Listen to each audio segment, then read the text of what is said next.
Gracias por la cruz, oh Dios, el precio que pagaste por mí, llevando mi pecado allí, sublime amor, tu gracia me salvó. Gracias por tu amor, oh Dios, en tus manos. Señor, eres muy bueno con nosotros. No nos has negado, Dios. Tu presencia es tan hermosa, es tan grato alabarte, Señor. Es tan bueno esperar en ti. Eso es una bienaventuranza para nosotros, aprender a esperar en ti. Hoy, Señor, queremos acercarnos al trono de tu gracia, sentarnos en tu mesa y comer como hijos. Tu palabra sea hallada así para nosotros, Señor, cual alimento infaltable para nosotros. Y así sea, Señor, que te uses de tu Hijo en esta mañana para este propósito. Porque te pedimos en el nombre de Jesús. Amén. Qué lindo estar con ustedes. Amén, hermanita. Gloria a Dios. Gracias a Dios he llegado. Como no sé, tenemos unas costumbres tan dañinas a título de la libertad, que más importante es el deseo y el capricho de unos cuantos, pero los demás tenemos que pagar, como decimos, las consecuencias. Bueno, hoy día quiero compartir algo que he estado hace unos años he estado meditando, he estado reflexionando, estaba buscando el momento, la oportunidad, la corriente del Espíritu para poder compartir con la iglesia. Y ahora se ha hecho oportunidad. Yo espero en el Señor que podamos comprender el mensaje, la esencia, la idea central que yo pienso que el Espíritu Santo nos quiere compartir a ustedes, tanto como a mí que comparto con ustedes. Y le he llamado: la iglesia, casa de Dios, es casa de oración. Como saben, he estado compartiendo las últimas veces sobre la casa de Dios. Este tema, básicamente,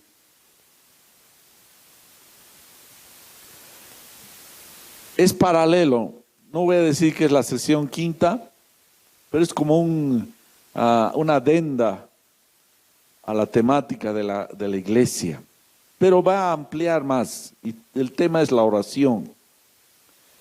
Y vamos a hacer una reflexión sobre lo que el libro de los Hechos nos relata ya inmediatamente, como ustedes saben bien, inmediatamente que el Señor fue levantado, empieza la vida de la iglesia ya no, digamos, teniendo físicamente a Jesús entre nosotros, sino contando la guía del Espíritu. Los que habían estado con Jesús habían dormido, comido, caminado y vivido todo eso. Ahora les tocaba la práctica, hacer su internado, como dicen los médicos, llevar a la práctica lo que habían aprendido. Es decir, así que era una enseñanza fresca, vívida. El Espíritu Santo iba a estar con ellos.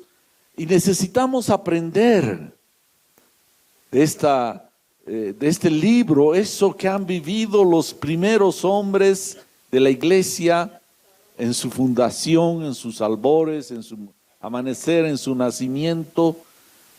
¿Qué es lo que hacían? ¿Qué es lo que creían? ¿Qué es lo que vivían? Y uno de los temas que voy a tocar es la oración. Y para eso nos vamos a ir a la historia de Jesús la noche antes que iba a ser tomado preso, o la misma noche que iba a ser tomado preso. Todos conocen esa historia. Fueron a Getsemaní. Jesús estaba sumamente conmocionado porque él conocía las cosas que le iban a pasar. Los discípulos no estaban medios desubicados, algo tal vez entendían, pero no mucho. Jesús dice más o menos, mi alma está sufriendo hasta la muerte, es decir, tenía un dolor tremendo por lo que iba a vivir. Ahora, si nosotros nos ponemos a pensar, indudablemente para cualquier ser humano esto era lo más duro que hay, pero para aquel que nunca conoció la muerte, el que era la vida, el eterno, el todopoderoso, el creador del cielo y la tierra, que tenga que pasar una experiencia única, eso era de conmoción para este hombre, que él mismo había trazado este camino que él tenía que pasar. Porque nosotros a veces nos puede venir una desgracia, no la planeamos, no la deseamos, pero nos viene y nos cae.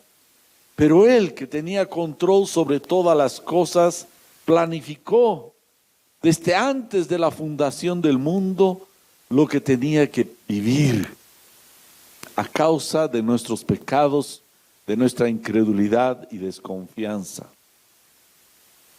No era sencillo.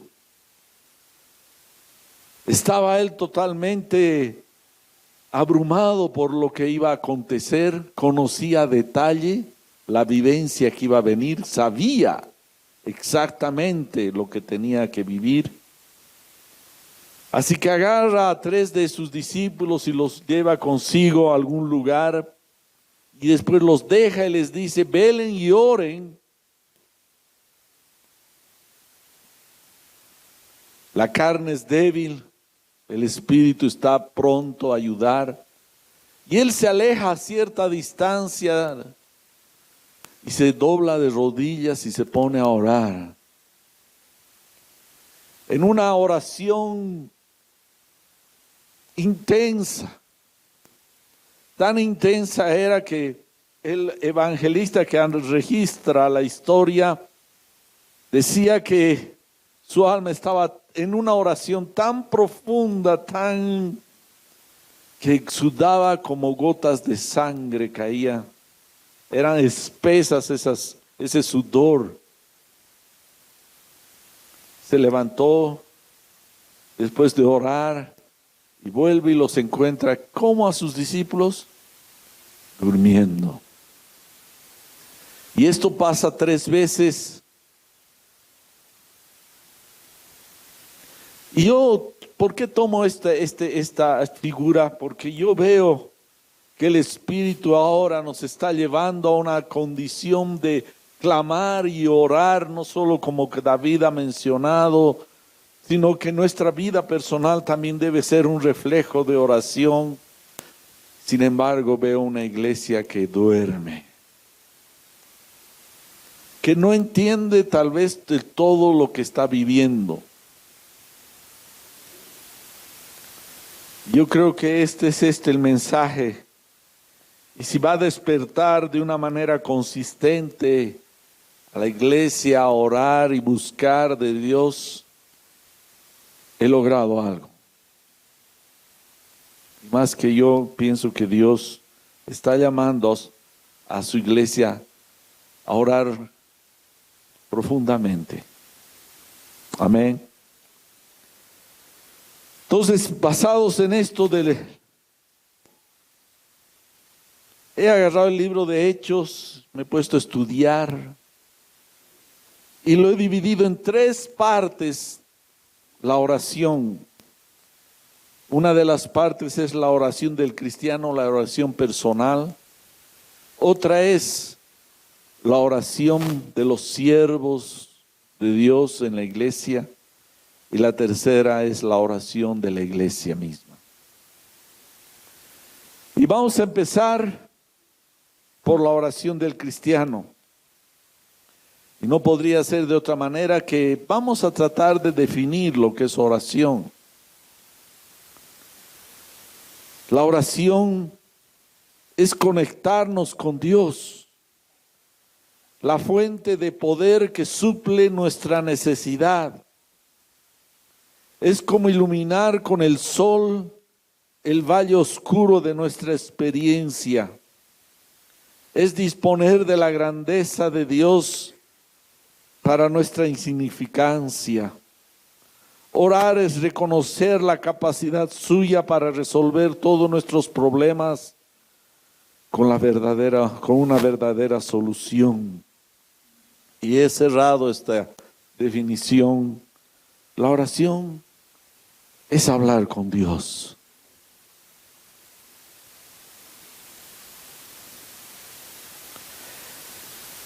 El principio de la oración no es la oración de la iglesia.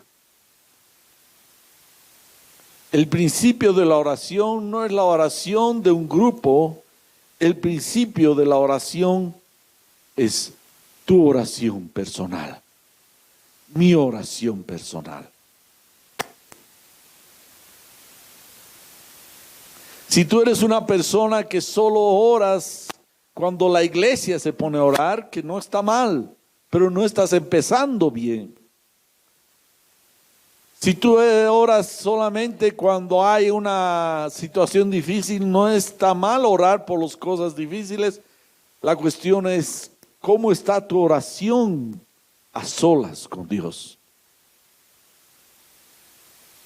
La oración, si hay una persona que dice que ora, le diría, muéstrame tu oración a solas con Dios.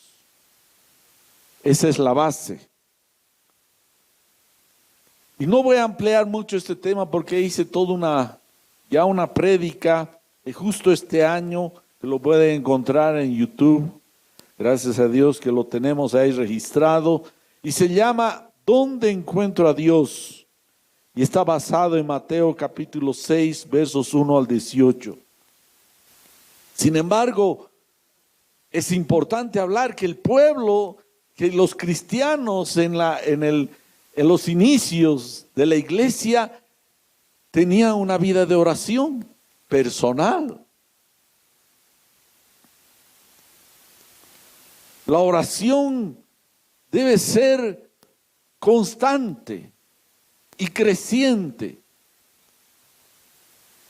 Y vemos un relato en Hechos capítulo 10, versos 2 al 4, y nos habla de un hombre totalmente especial. Pues es difícil encontrar militares religiosos. Más bien uno se admira cuando hay alguno de ellos. Y aquí había un hombre que era militar, un hombre guerrero, un hombre, me imagino, rudo. Las batallas que habrá pasado y habrá logrado. Pero cuando llega este extranjero a tierra de Israel, no conozco mucho, eso no nos relata la palabra, pero me imagino, llega a una tierra ajena, invasor, por alguien diría colonialista, sí, colonialista, pero este hombre conoce al Dios de Israel. El Dios de Israel lo cautiva, lo lleva a sus caminos. Y esto nos relata Cornelio, el centurión, un hombre militar de carrera. Y nos relate que este Cornelio era un hombre piadoso, que junto con toda su familia adoraba a Dios. También daba mucho dinero para ayudar a los judíos y oraba siempre a Dios. Este hombre de oración, Dios escoge un extranjero para ser el primero en recibir el evangelio de entre los gentiles. Y le envía un mensajero, un ángel para hablarle. ¿Cómo lo encuentra este hombre? Orando. Para abrir las puertas del Evangelio junto con Pedro, es utilizado este hombre de oración. Podía buscarse otro, pero Dios se busca un hombre de oración, un hombre piadoso. Dios te va a hablar cuando estés a solas con Él. Y no esa oración ocasional, no es esa oración a la rápida. Este hombre dice que oraba siempre. Era un hombre piadoso, había sido cautivado por el Dios de Israel.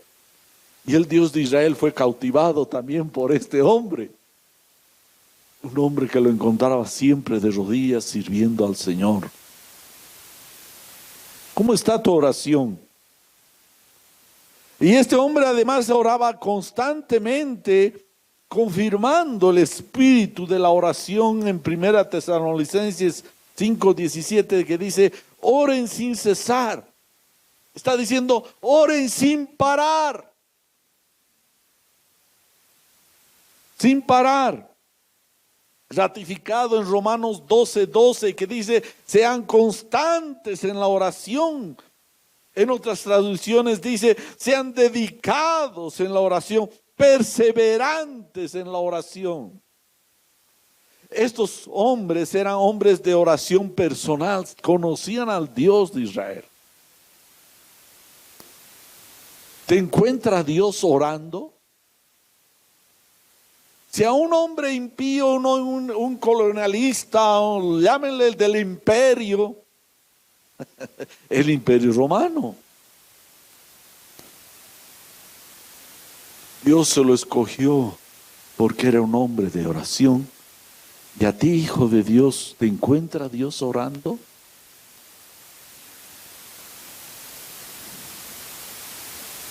Vemos que la oración de estos hombres, de los hombres piadosos, no eran ocasionales, sino eran constantes.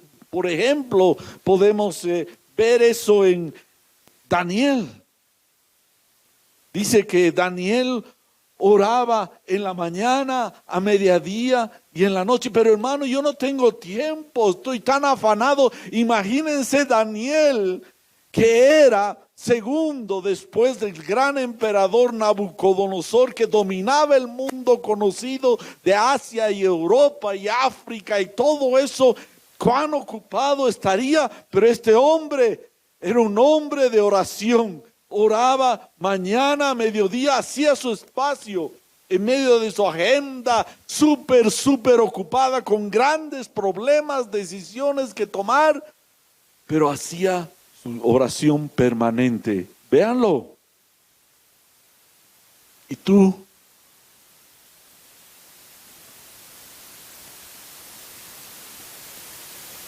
¿Y tú, hermano?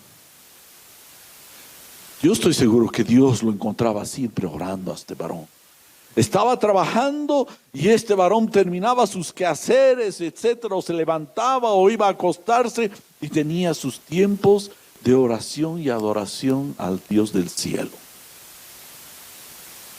Y no solo él. La escritura nos relata, por ejemplo, de David, el rey David, en el Salmo 55:17, dice así: me quejaré y lloraré mañana, tarde y noche, y Él escuchará mi voz. ¿Está Dios escuchando tu voz? David también no era un hombre desocupado, aburrido de la vida, y pues entonces que ore. Era un rey de una nación con muchos problemas, decisiones que estar tomando. Pero este hombre no se olvidaba de doblar sus rodillas delante del Dios del cielo. ¿Y tú, hermano? ¿Te encuentra el Señor orando? Dios va al encuentro de aquellos hombres que saben doblar rodillas.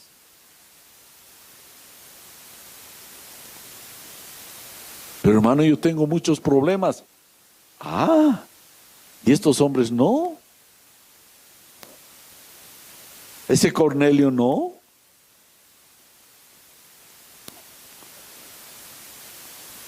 Dios habla en la oración personal.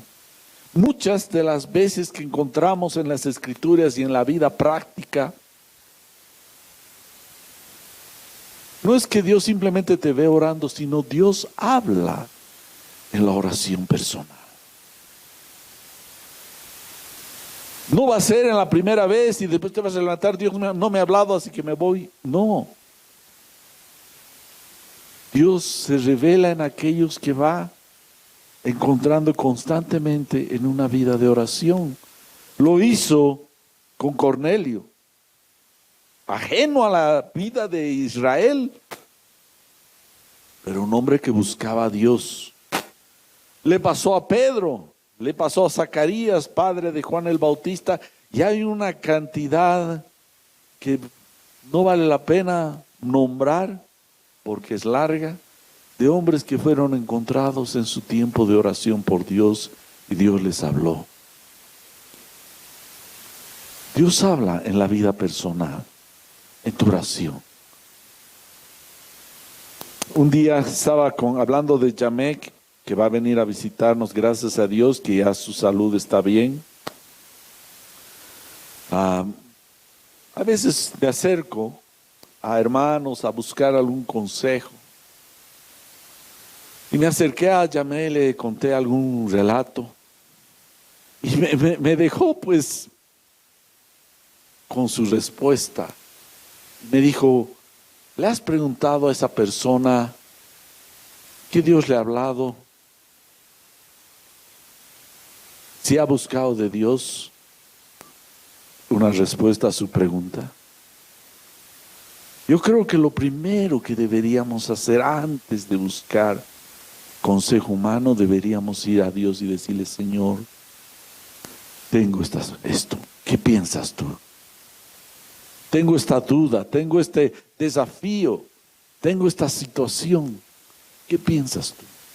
Yo estoy seguro que muchos de ellas te va a decir, Dios, ve, anda donde el David Archondo, donde el Mario Pucci, donde tal. Pregúntale, es cierto, Dios usa a sus siervos, pero yo te invito a que le hagas la pregunta personalmente, porque Dios va al encuentro de aquellos que lo buscan personalmente. No menosprecia tu interés de lo que estás preguntándole a Él.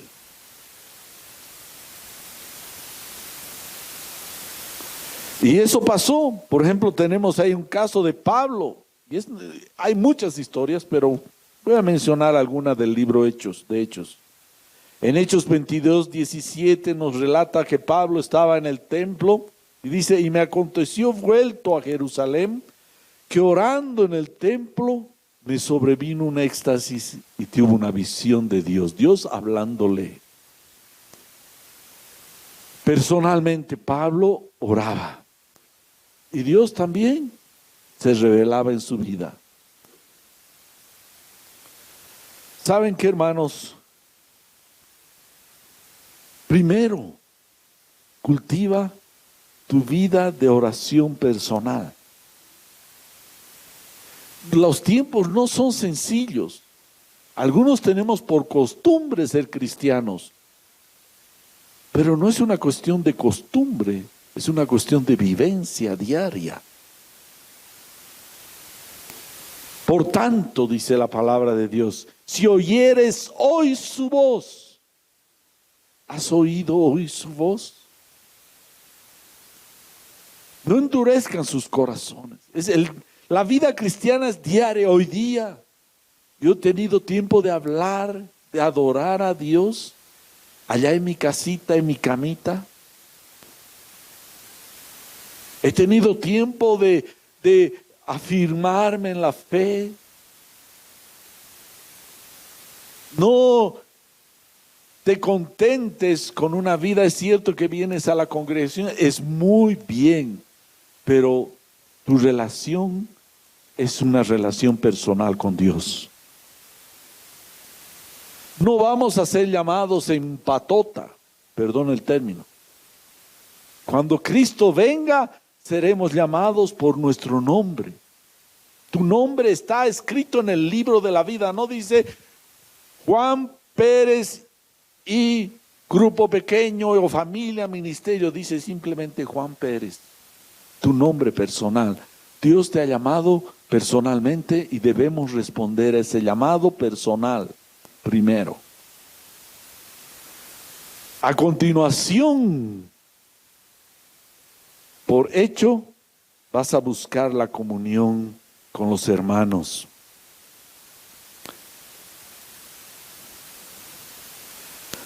Uno escucha a veces noticias de algunos, entre comillas, hombres conocidos de la iglesia que de repente niegan a la fe. Hombres que de esa talla, vamos a decirle, de ese calibre, de personas que enseñaban, que escribían libros y de repente claudican a su fe. Yo quedo pasmado.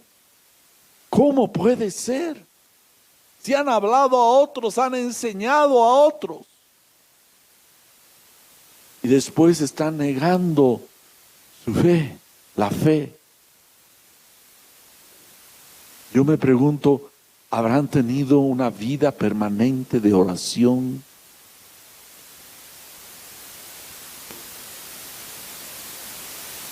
Hay síntomas en la vida que demuestran que tu vida está decayendo. Y uno de ellos es la oración. Vamos a pasar después, ya hemos visto la oración personal. Ahora vamos a hablar de la oración del obrero, del siervo del Señor. Aquel que está trabajando en la obra. Aquel ya sea en la danza, en la alabanza, en los grupos pequeños, en el ministerio tal, en el otro ministerio, etcétera, etcétera. Muy lindo, hermano, pero la oración debe ser parte de la vida de los siervos del Señor. Con mayor razón todavía. Vamos a ver, todo hombre o mujer de Dios inicia su vida con una oración. Hechos nos habla sobre Pablo, porque la verdad, la historia de Pablo es impactante, es abrumante en el Nuevo Testamento. Este hombre que tenía ánimos de matar a los cristianos, muestra su sumisión a Dios cuando se convierte en su oración. Y dice así en el capítulo 9, verso 11 de Hechos. Dios le habla a Ananías y le dice, y el Señor le dijo, levántate, le dice a Ananías, y ve a la calle que se llama Derecha, y pregunta en la casa de Judas por un hombre de Tarso llamado Saulo, porque aquí él ora. Él está orando. Pablo inicia su vida cristiana orando.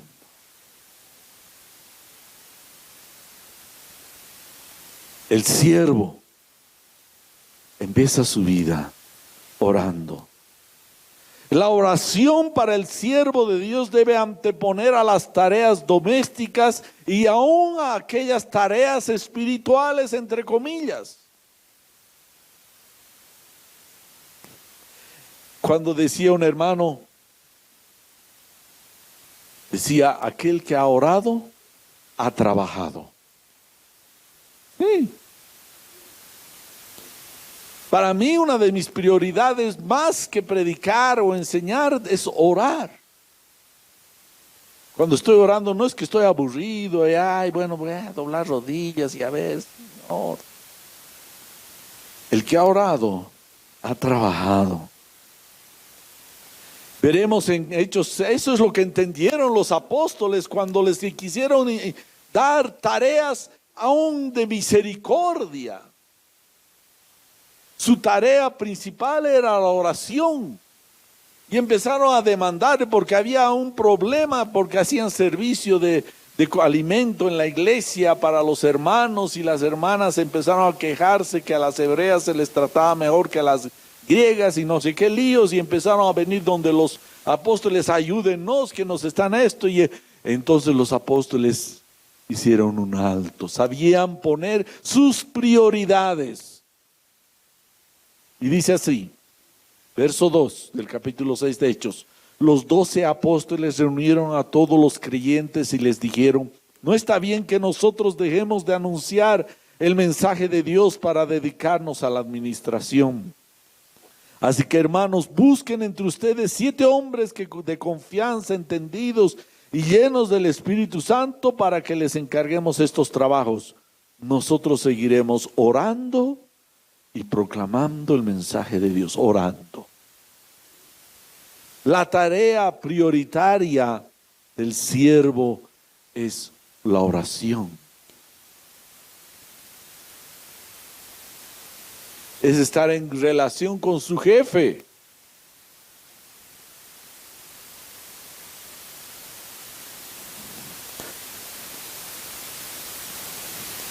Y el obrero tiene, el siervo del Señor tiene desafíos. A los desafíos no debe simplemente agarrar y decir: aquí estoy yo soy Pedro, el que he estado con el Señor, así que permítanme. No hacía alarde, apóstol. Ahora está de moda hacer nombres grandes, rimbombantes. Yo me pregunto, ¿cómo será la vida de oración de esos varones? Pero de Pedro sí sabemos. Nos relata en Hechos también 9:40 que Pedro, sabiendo que le llamaron y lo buscaron porque había muerto Dorcas. Y dice que pero Pedro les pidió a todos que salieran del cuarto, luego se arrodilló y oró. No dijo: muchachos, yo les voy a mostrar quién soy yo, el apóstol del Señor. Vamos a hacer una explosión de milagros.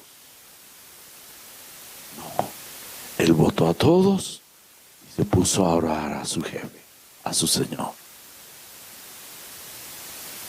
El siervo del Señor tiene muchos desafíos.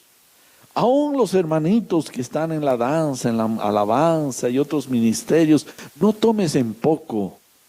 Haz que la unción de Dios se refleje en lo que hagas. Y esto va a ser en relación con el Señor.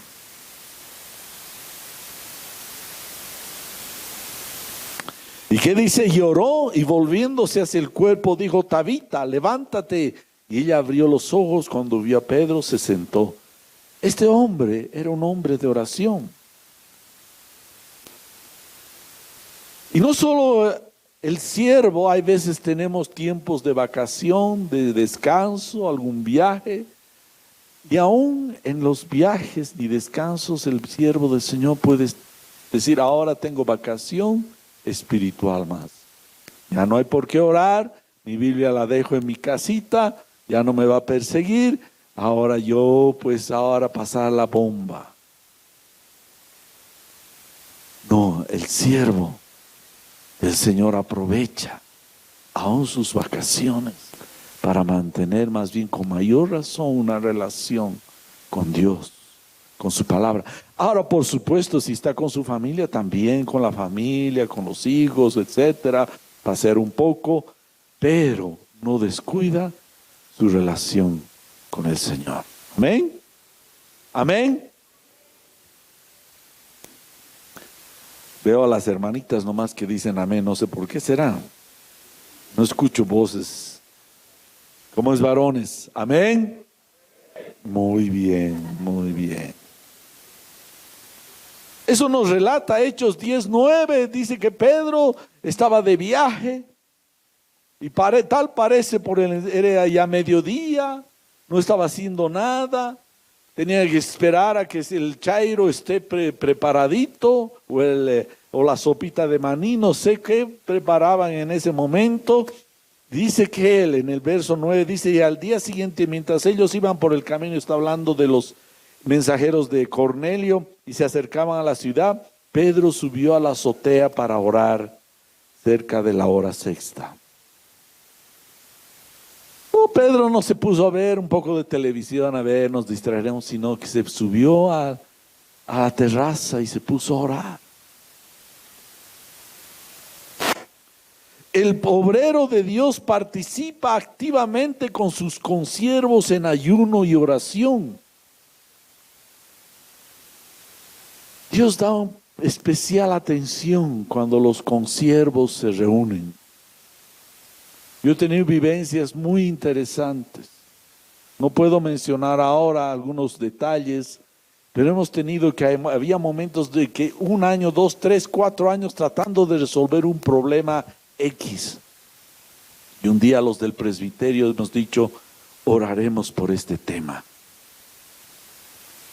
Nos hemos puesto a orar. No saben cómo se ha resuelto. No puedo entrar en detalles para no mencionar nombres, pero se han resuelto los problemas. Claro, no ha sido de ese ratito, pero en ese momento yo pienso, los ángeles de Dios fueron enviados y empezaron a trabajar en el corazón de las personas involucradas y subían y bajaban los ángeles cambiando las circunstancias, y pasó el tiempo y se resolvieron.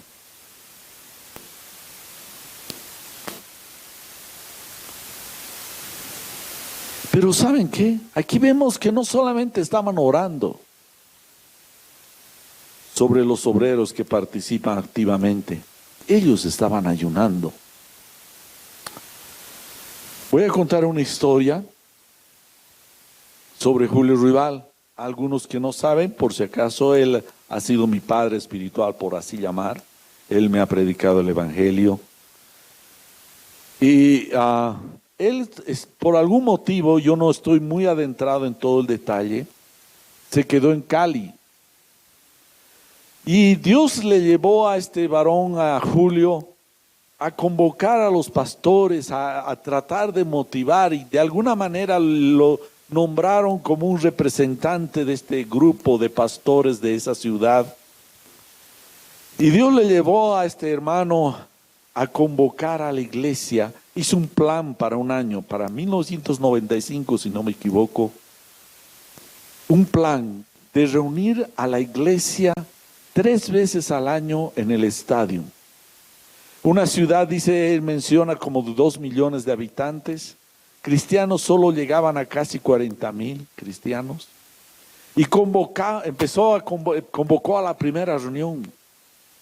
Ustedes saben bien que esos años había los grandes cabecillas del narcotráfico, hombres violentos, metían bombas, mataban a diestra y siniestra. Por $100 te cortaban la vida, si alguien le pagaba a uno de sus sicarios, le llaman.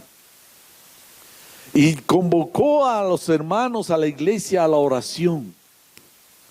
Después de la primera oración, el primer cabecilla cayó del narcotráfico. Después de la segunda reunión de ese año que convocó, cayeron otros 5 cabecillas, eran 7, ya son 6 sumando. Después de la tercera, el último cabecilla del narcotráfico cayó. Dios oye la oración de su pueblo.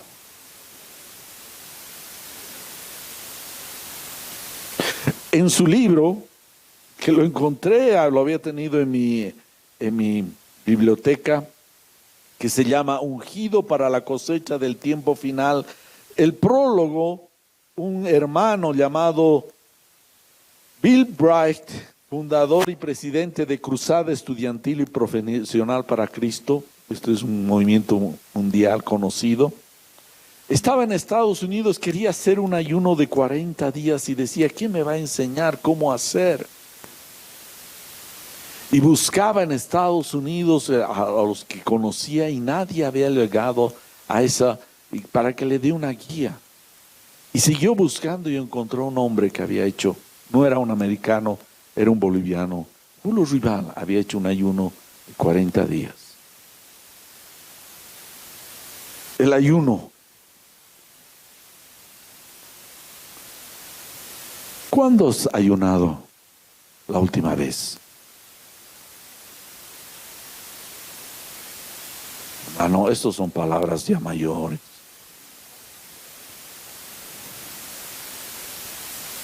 Hermano, te preguntaba a ti, ¿cuándo es la última vez que has ayunado?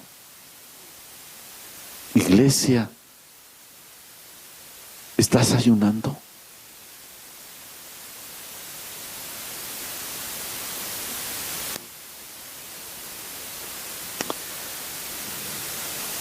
Yo veo que es un tema que de alguna manera también ausente en la iglesia del Señor.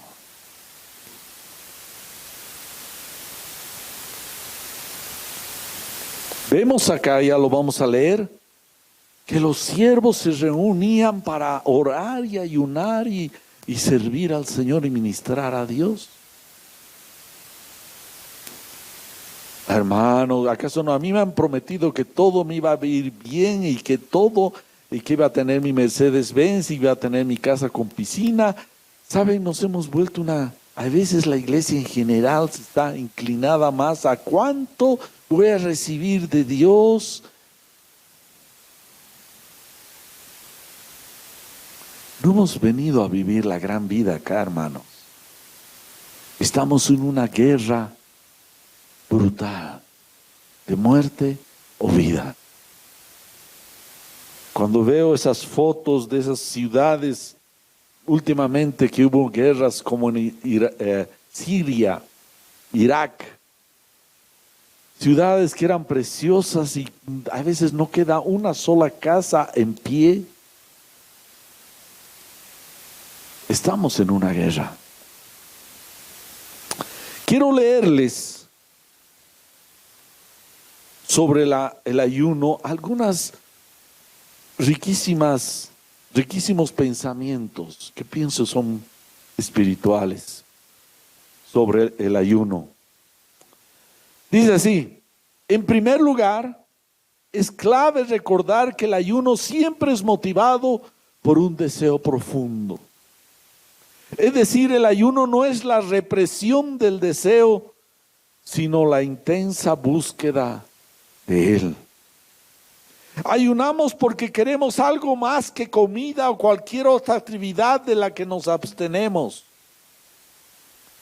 Si alguien reprime el deseo de comida, es solo porque él o ella tiene un mayor y más intenso deseo por algo más valioso, algo de valor eterno. Hay personas que no quieren comer a causa de tristeza, de angustia, de necesidad, de frustración. El cristiano ayuna porque tiene un deseo más de aquello del cielo que de aquello de la tierra. Seguiremos. El ayuno no es algo que haces tú por Dios, es por el contrario tu súplica a Dios para que en su gracia y poder haga todo por ti. Así el ayuno no es un acto de fuerza de voluntad, sino una declaración de debilidad y angustia. No es una obra de nuestros corazones y cuerpos, sino una confesión de nuestra total dependencia de Dios y su gracia. El ayuno no es afirmar que la comida u otras cosas sean malas, sino que Dios es mejor. En otras palabras, el ayuno no es rechazar las muchas bendiciones que Dios nos ha dado, sino afirmar que en última instancia preferimos al dador antes que sus dones. El ayuno es declarar que Dios es suficiente. John Piper en algún momento hace algunas declaraciones sobre el ayuno. Dice, lo compara con la cena del Señor. Él dice así: la cena del Señor es un banquete que mira hacia atrás en el tiempo, mientras que el ayuno es un banquete que mira hacia adelante. Estamos mirando ya no el banquete simplemente de la Santa Cena que nos encanta estar. Estamos deseando el banquete que cuando Él venga estemos sentados junto con Él en la mesa. Amén. La participación del pan y de la copa se hace en memoria. Jesús decía: hagan esto en memoria de mí. Del sacrificio histórico y pasado de nuestro Señor. Así el comer y beber celebramos la firmeza y suficiencia de su muerte expiatoria y su gloriosa resurrección. Pero cuando ayunamos, miramos hacia adelante con la esperanza de la consumación de la obra salvadora de Cristo y su presencia personal con nosotros para siempre. Cuando nos sentamos a la mesa de la Santa Cena con otros creyentes, nos deleitamos con gozo, temor y alegría en el pan y el vino que nos recuerdan lo que sucedió. Y cuando nos alejamos de la mesa y de las comidas diarias, declaramos nuestro profundo anhelo por lo que todavía aquello no ha sucedido. Estamos anhelando estar en la mesa en ese día.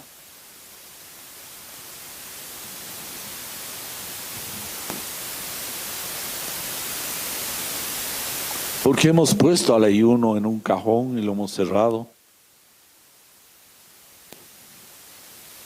Yo sé que hay mucho para hablar, no estoy diciendo que ahora mismo tú agarres y te pongas un ayuno de 40 días, no. Hay que aprender un poco a manejar estos temas, pero puedes empezar haciendo un ayuno, buscando y clamando a Dios por algunas necesidades que estás teniendo, por la iglesia, por nuestro país. Por lo menos un ayuno de mediodía. No te pongas metas demasiado largas. Yo voy a ayunar, hermano, 10 días. Un momento. Calma. Pero empieza con lo pequeño y irás creciendo.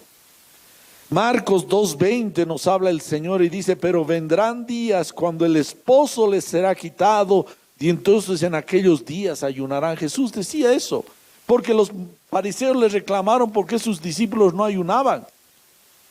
Y Jesús les dijo: ¿acaso puede uno ayunar en un matrimonio? ¿O vas a un matrimonio sabiendo que vas a comer torta y dices: no, yo estoy en ayuno, hermanos? Y te pasan los platos y tú dices: no, ayuno, y lo vas a felicitar al novio pálido, ahí casi desfalleciente. No, todos los que vamos al matrimonio pues vamos para celebrar y comer algo.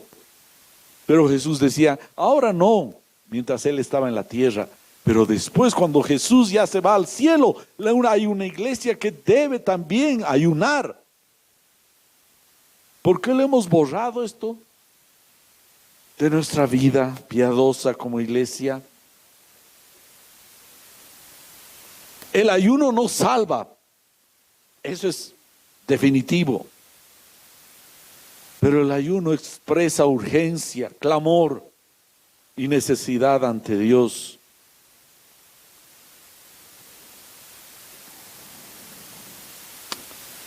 Los siervos y obreros participan en la oración y ayuno cotidiano de la iglesia.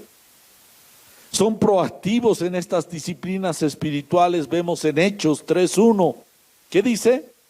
Pedro y Juan subían al templo a la hora de la oración, la hora novena.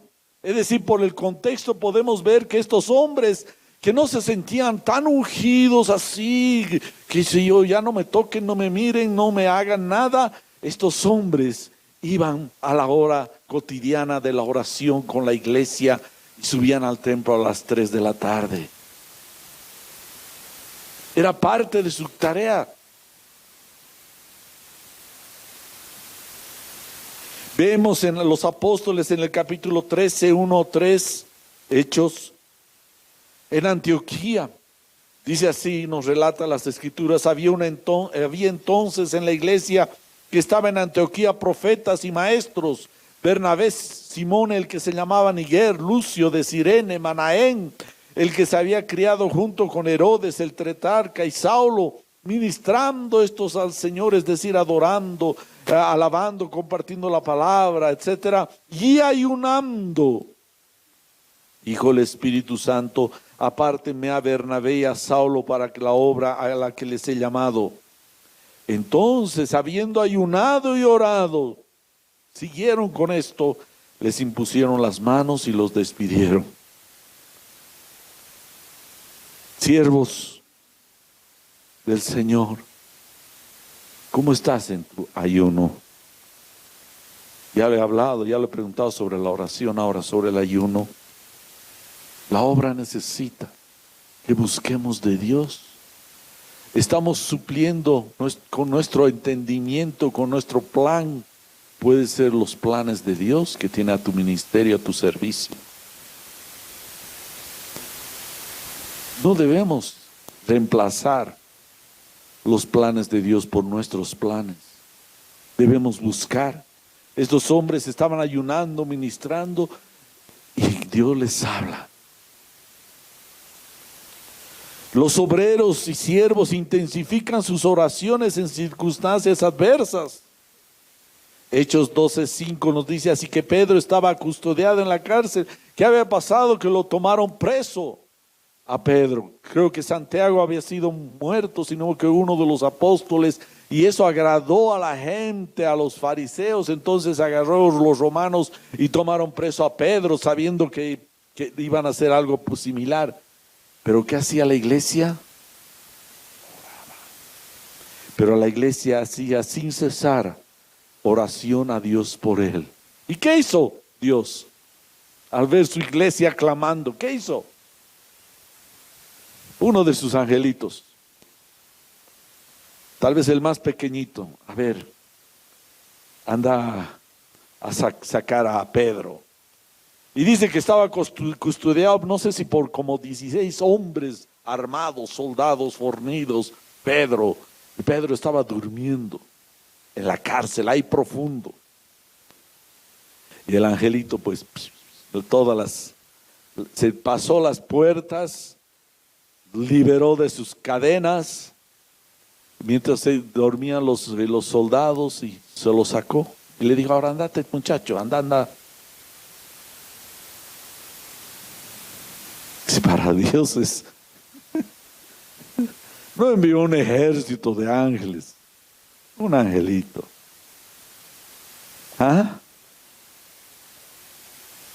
Pero Dios respondió la oración de su iglesia. Algo especial pasa cuando su iglesia ora. Algo especial. Voy a saltar algunos 2 puntos para no extenderme demasiado, y vamos a entrar a la oración de la iglesia.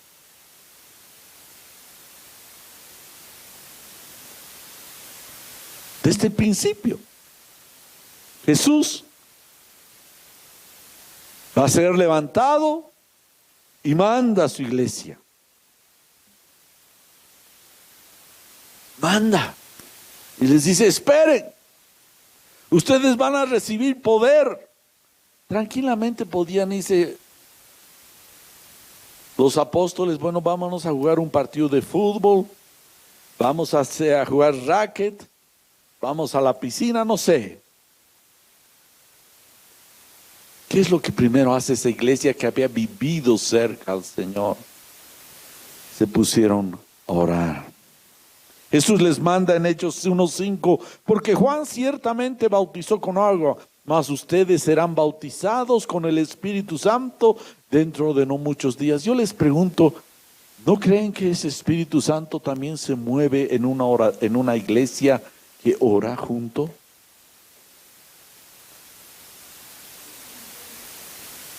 ¿O creen que solo por ese momento va a ser la inauguración del Espíritu Santo, solo en ese momento vamos a orar? ¿Acaso no habla el Salmo 133 que Dios envía bendición y vida eterna cuando los hermanos están unidos y en armonía? ¿Y qué dice ahí? Que oraban unánimes, en armonía, en total unidad. Y el Espíritu Santo dijo, aquí me están, ahí voy yo. Eso es lo que dice 1:14, Hechos 1:14.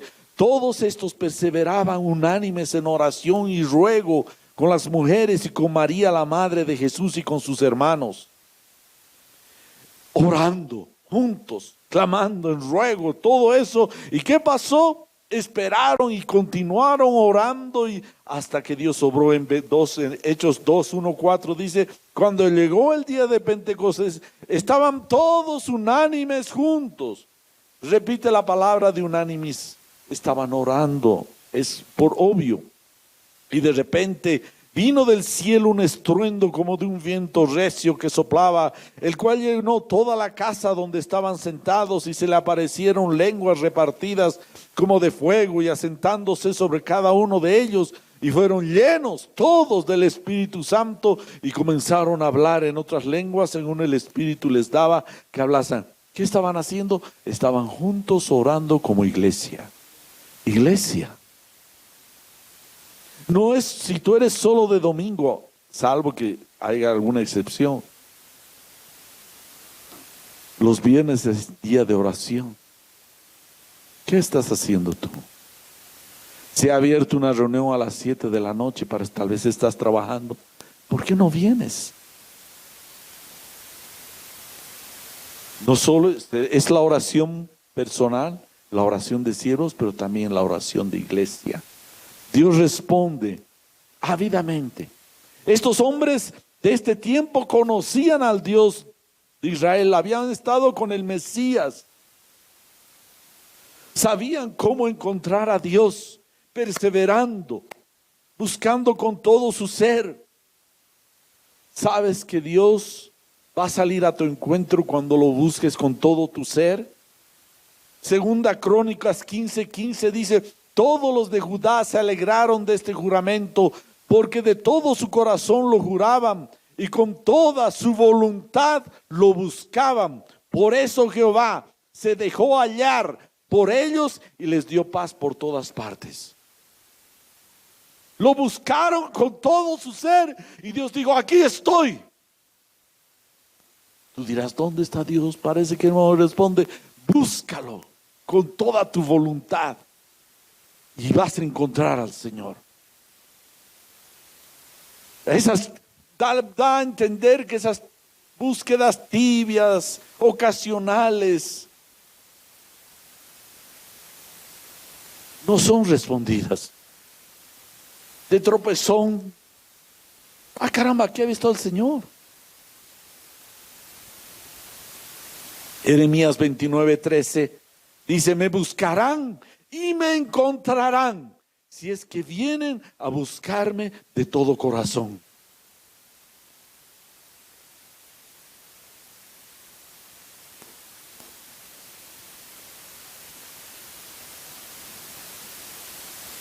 Así es la iglesia, que debe estar unida en oración hasta el final, perseverar. Hechos 2:41-42 dice: así que los que recibieron su palabra fueron bautizados y se añadieron aquel día como 3,000 personas, y perseveraban en la doctrina de los apóstoles, en la comunión unos con otros, en el partimiento del pan y en las oraciones.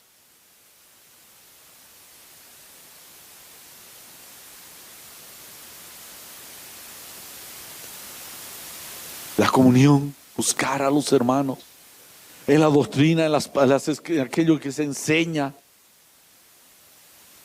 en el partimiento también, en momentos de tener comunión juntos, comer juntos.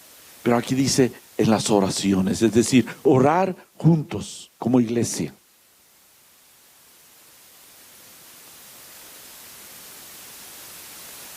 En la oración es el clamor de la iglesia para predicar el evangelio al mundo.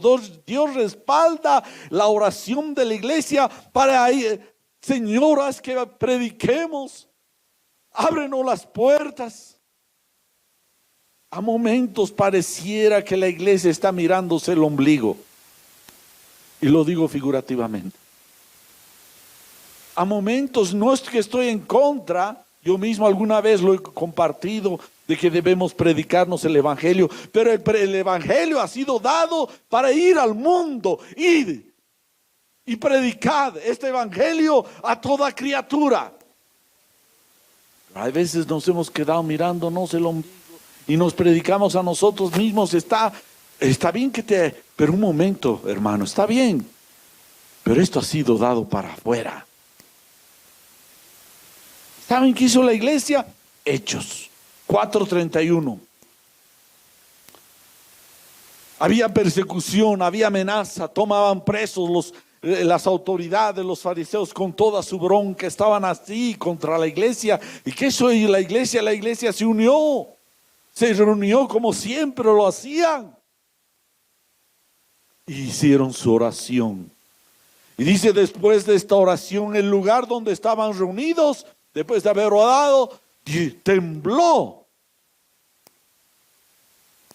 Y todos fueron llenos del Espíritu Santo y predicaban con valentía la palabra de Dios. La iglesia se reunió, siempre lo hacían, pero con mayor razón dijeron, hermanos, oraremos. Mira, Señor, cómo se levantan contra tu ungido y a tu pueblo, persiguen. Señor, concédenos predicar estas buenas nuevas con libertad. ¿Y qué dijo Dios? Sí, eso es lo que yo espero de mi iglesia. Y tembló, como que Dios hubiera hecho así, y sacudió a todos los que estaban ahí reunidos.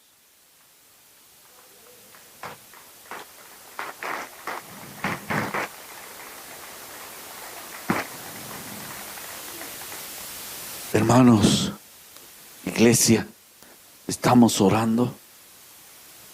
Esa iglesia orando por los que envía. Y constituyeron, dice en Hechos 14:23, constituyeron ancianos en cada iglesia y habiendo orado con ayunos los encomendaron al Señor en quien habían creído.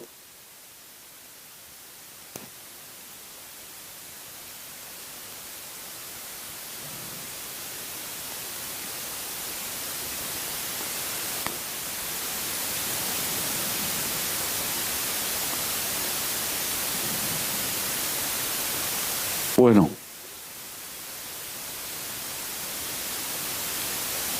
quiero cerrar esta exhortación, vamos a llamarle,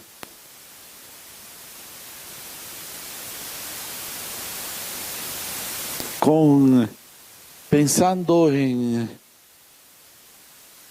la parábola de las 10 vírgenes, las 5 prudentes, las 5 insensatas. Algo que me llama la atención es que a las prudentes si el Señor las recibió, y cuando las insensatas con sus lámparas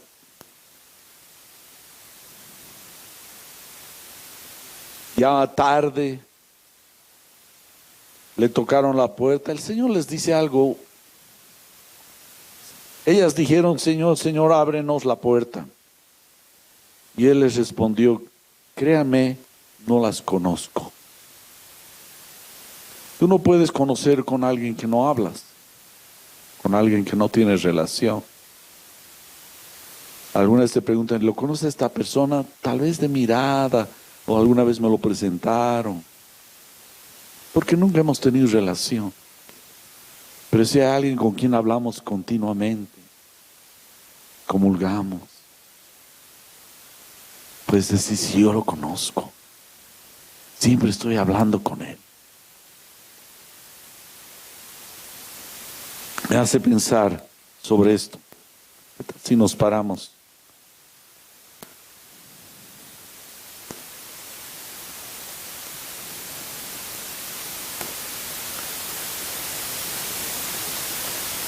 Hermano, ¿te encuentra el Señor orando?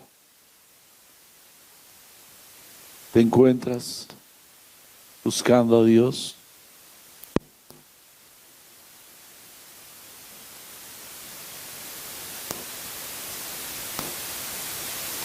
Saben, la vida cristiana hay que cultivarla cada día.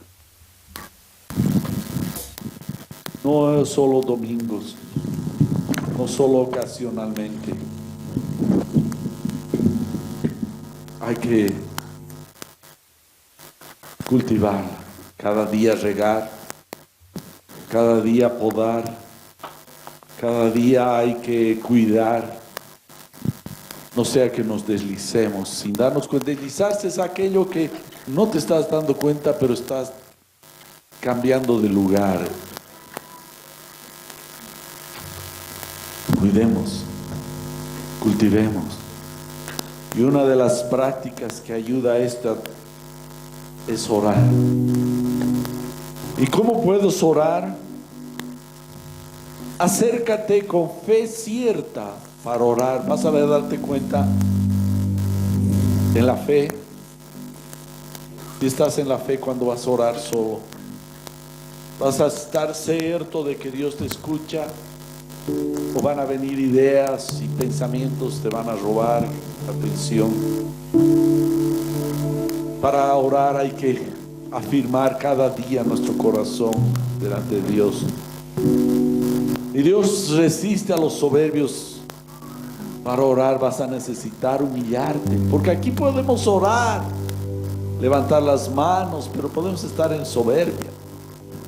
Pero cuando estés solo te vas a dar cuenta que solo Dios, puedes acercarte a Dios humillado. Ahí necesitas decirle todas tus cuitas, todas tus condiciones, todas tus luchas y debilidades, todas tus fortalezas. ¿En qué estás? No puedes pintear delante de Dios cuando estás solo. ¿Saben? Cuando Dios llamaba al pueblo de Israel que se presente delante de Él, les hacía quitar a las mujeres todos los aretes, que no vengan pintaditas. Ahora está de moda, a veces aparece ahí en algunos anuncios, los artistas cómo se van arreglando, ¿no? Pero cuando se los ve sin pinturas y sin cosas, hasta un poco a veces parecen feitos. Sí, delante de Dios tenemos que ser lo que somos. Y Dios les hacía presentar, les decía a las mujeres: quítense todos esos atavios, todos esos trajecitos y preséntense, por así decir, en pijamas, tal como son, sin pinturitas, sin nada. Delante de Dios solo podemos presentarnos así, tal como somos. Da gracias a Dios por todo y todos. Da gracias por los que son lindos y por aquellos que te causan problemas. Yo te voy a decir que los que más bendicen son los que causan problemas, porque hacen crecer la templanza, la fe, el amor. ¿No es cierto? Los otros son de bajada. Hay algunos que te hacen hacer de su vida. Esos son los que nos ayudan. Adora a Dios. Afírmate en tu plena confianza en Él. Ora con todo, con toda tu alma, con todo tu cuerpo, con todo tu corazón, tu espíritu, con ruego, con súplica y clamor, es lo que dice la palabra. Si tienes lenguas, ora en lenguas. Yo soy una persona que oro mucho en lenguas. Y si no tienes lenguas, búscalo. Enamórate de Dios, así como Él te ama a ti. Ámalo a usted. Amén. Amén. Amén. Iglesia, ¿quieres orar? Yo no sé cuántos de acá, si ha sido bonita la prédica, pero no te lleva a doblar rodillas en tu casa, me voy a sentir frustrado. Los he entretenido. No he venido a entretener. Espero verte, que Dios te encuentre cuando estés solo orando. Amén. ¿Qué tal si nos acercamos? Todos aquellos que quieren tener una vida de oración. ¿Y por qué no? Vamos. Para que le digamos: Señor, derrama espíritu de oración, despierta un espíritu de oración sobre tu casa, sobre tus hijos, sobre nosotros, sobre cada uno de nosotros. Señor, queremos que tú nos encuentres como a Cornelio orando, como fueron tus hombres y mujeres de oración. Señor, en los momentos de necesidad, hállame, Señor, en tu atrio, que mi ofrenda de oración esté siempre delante de ti, Señor. Y los demás no. Yo pienso que todos deberían ser como iglesia, a menos que tú no creas en la oración, quédate ahí, no hay problema. Pero los demás no vamos a... Señor, Y si te sientes que no tienes ganas o no te interesa, dile: Señor, sacúdeme, sacúdeme, Señor. Sacúdeme, sacúdeme. Que el altar del incienso esté siempre con incienso ardiendo. Y esa es la oración de sus santos. Oh Señor, te damos gracias. Te damos gracias, Señor. Señor, queremos, Señor, que nuestra oración esté cada día delante de ti, Señor. Señor, así como ese altar del incienso, Señor, subía ese incienso delante de ti. Señor, queremos, Señor, que el incienso de mi oración llegue siempre delante de tu presencia, Señor. No quiero ser desconocido cuando me presente delante de ti. Quiero ser alguien conocido, con quien hablábamos juntos, tú y yo, Señor. Señor, como mis siervos, con tu iglesia, Señor, levanta tu iglesia. Levántanos, porque tu casa será llamada casa de oración.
Encuentro más